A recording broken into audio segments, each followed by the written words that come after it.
Hi, today I'm going to read to you Step Right Up, the Bluebonnet book.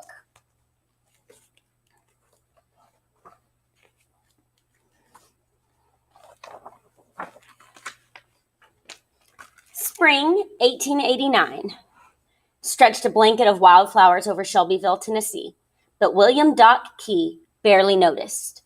He paced and fidgeted like an expectant father.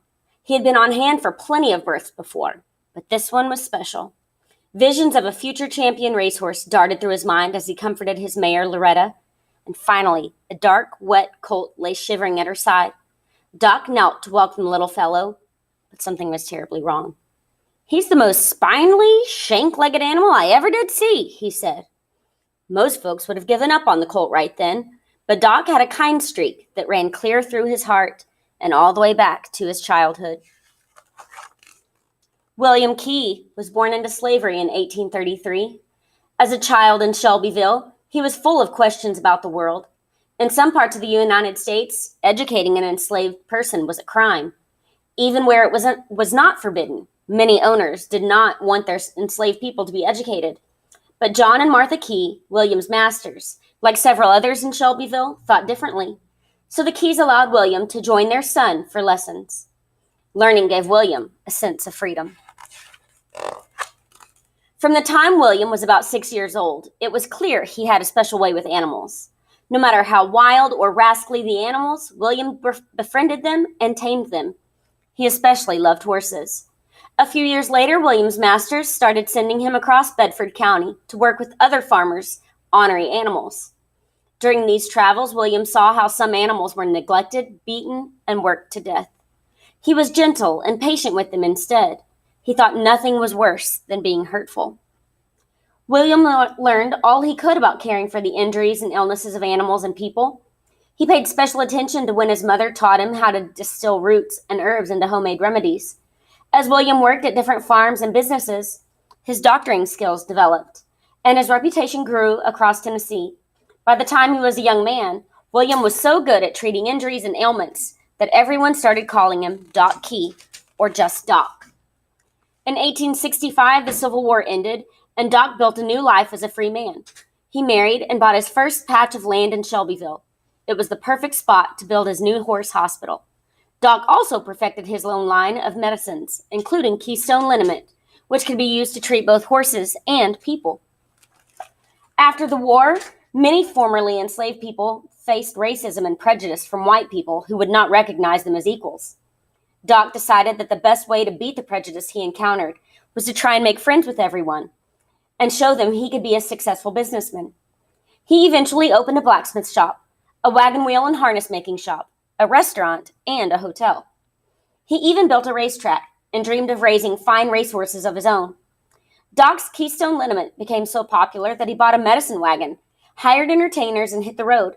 He sold his medicines in towns across the South. Soon, Doc was one of the wealthiest men in Shelbyville. One day, as Doc and his wagon clattered through a dusty town, he heard about a rundown circus in Tupelo, Mississippi, that was trying to sell its horses. As he neared the ragtag circus, Doc spotted a scrawny gray mare. She looked neglected and abused, and she walked with a limp. Despite her sad condition, Doc recognized that the mare was a purebred Arabian, a horse breed prized for its intelligence and speed. Doc bought the horse, named Loretta, for $40 and welcomed her into his family. Doc lovingly nursed Loretta back to health. When she was strong again, he paired her with one of the fastest racing stallions in the country. Doc hoped their offspring would grow up to be a champion racehorse. But on that spring day in 1889, the sight of the sickly colt almost broke Doc's heart. In an instant, Doc's racing dreams for the newborn horse vanished. For weeks, the young horse could barely walk. Friends urged Doc to put the colt out of its misery, but Doc wouldn't listen. Just as he had nursed Loretta back to health, Doc vowed to help her colt. He dished out the rich food and medicines. He massaged the colt's knobby legs, groomed his scraggly coat, and mulled over the perfect name to give him. The biblical name Doc had chosen for a racehorse didn't fit this wobbly youngster, so Doc just called him Jim. Jim Key. Let's think about what name Jim stands for. I think it's James. Under Doc's care, Jim's health improved, and his curiosity grew. Jim seemed to study Doc's every move, even when Doc played with his dog. And then one day, Jim zigzagged over with a stick dangling from his mouth. Doc laughed and tossed the stick.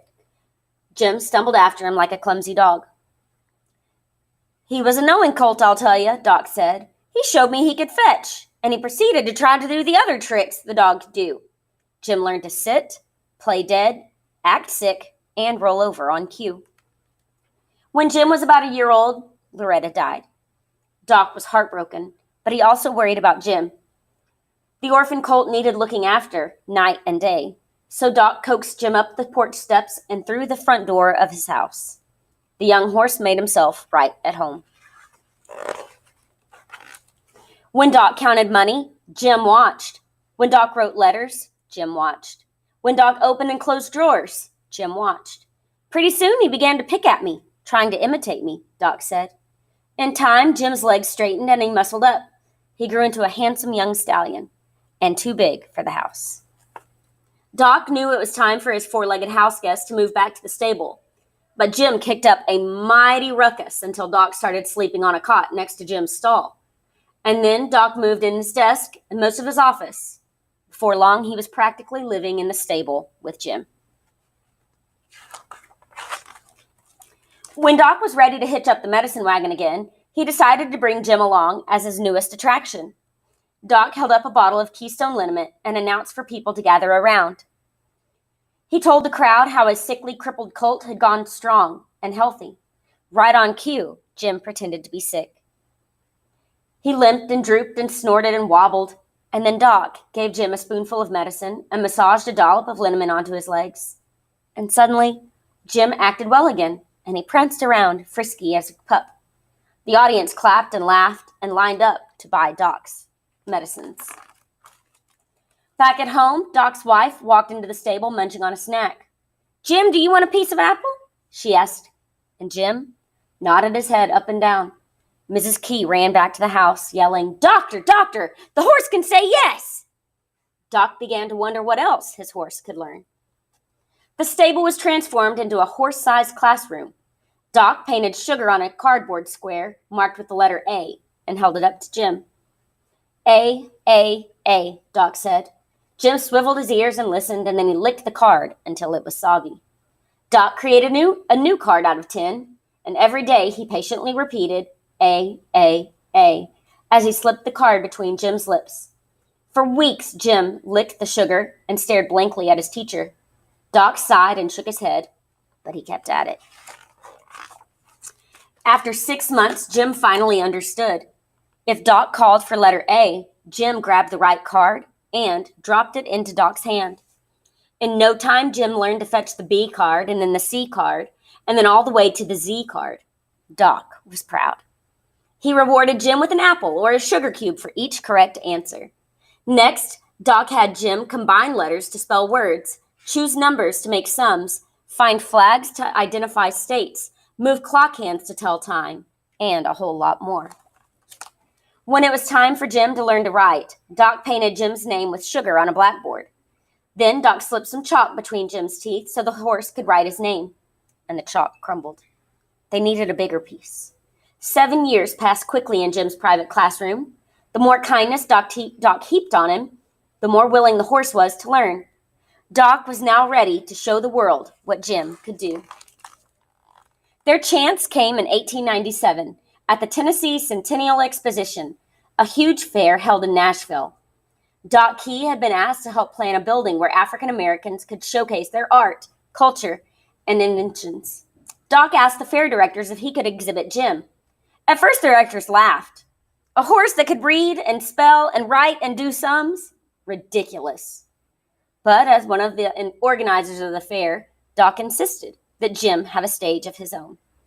And soon visitors were strolling past the giant seesaw and past Edison's new moving picture machine, to see Jim. Throughout the fairgrounds, people clattered about the remarkable, educated horse. During one special show, Doc greeted the packed crowd and then turned to Jim. "Jim, can you show me where President McKinley sits today?" Doc asked. Jim strutted to the center of the stage, faced the President of the United States, and bowed. And then Jim walked over to the card rack, scanned the name cards, and picked out the one marked McKinley, and a gasp echoed throughout the room.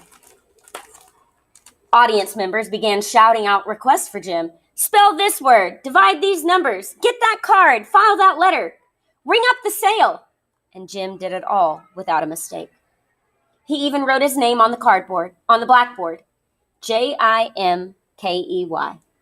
People couldn't believe their eyes. How could a horse learn to do such things?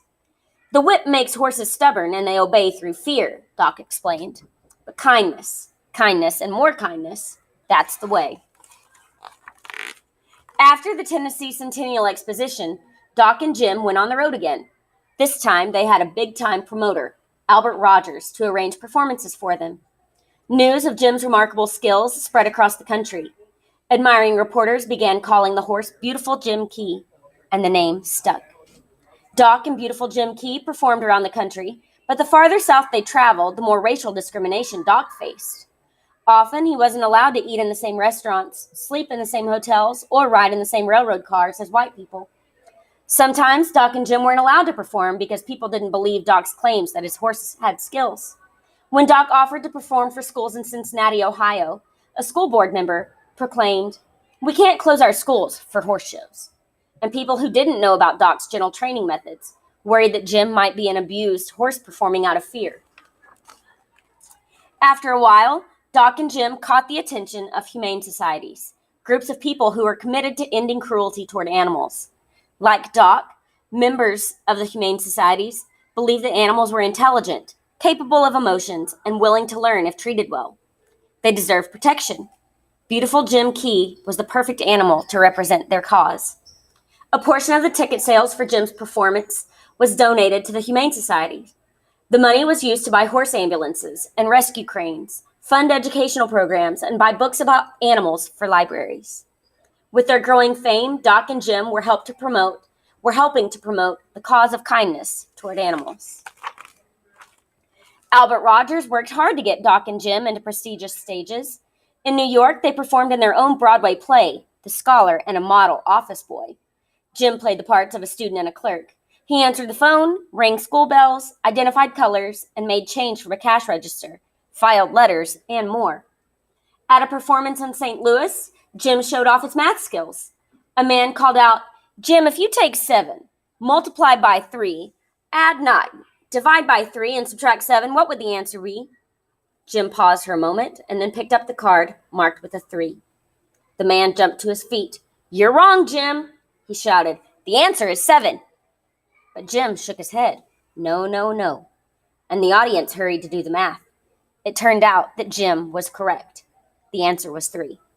People asked Doc if any horse could learn the skills Jim had mastered, and he said yes, providing that he hasn't been abused. In 1898, school districts around the country had decided that Doc Key and Beautiful Jim Key were perfect examples of education and kindness. They canceled school days so students could see Jim perform. Children lined up to compete in spelling bees against the most highly educated horse in the world. In St. Louis, Missouri, Jim won by spelling the word revelation. In Minneapolis, Minnesota, he won with the name Isaiah. In Baltimore, Maryland, he won by spelling the word physics. And other cities came up with different words to test Jim. And most time, Jim won. Around the United States, about 2 million children stepped right up to sign the official Jim Key Pledge. I promise always to be kind to animals. Doc Key and Beautiful Jim Key were now famous. Record-breaking crowds packed coliseums, theaters, and music halls across the nation to see them. In every city and town, thousands of people bought tickets to attend Doc and Jim's performances. Sometimes police officers had to step in to control the mobs of enthusiastic fans who gathered. Doc and Jim were invited to perform on stages where only white entertainers had been welcome before. Doc would not accept the segregated seating that forced African Americans into the worst seats. He insisted on special performances with equal seating for all. The property owners agreed. They couldn't argue with the most popular attraction in the country. In spite of Jim's many skills, skeptics tried to prove that Doc and Jim's act was all a hoax. They scrambled the letters, mixed up the numbers, scattered the colors and flags. Nothing seemed to fool Jim. In 1901, an investigation was conducted by professors from Harvard University. They studied Doc and Jim's performances, looking for signs of trickery, and they asked Doc many questions. Some say it's hypnotism and that kind of thing, but I don't know anything about that, Doc said. But I do know Jim knows and does what I ask him to do. The next day, the Boston Daily Globe newspaper printed an article that with the results of the Harvard study. The professors came to the conclusion that there were no tricks and no hoax. It's simply education, they said. In 1906, 73-year-old Doc and 17-year-old Jim were worn out. For 9 years, they traveled the country, and now it was time to go home to the rolling hills of Shelbyville, where they could continue to learn and play together. They had proven to millions of people what Doc had always believed: with kindness, anything is possible. It's hoped that these who have met Jim Key will have carried away with them a kinder regard toward animals and will go forth resolved to whatever may be in their power for the care of our friends. From a tribute to Jim Key, Atlanta Constitution, December 23rd, 1898.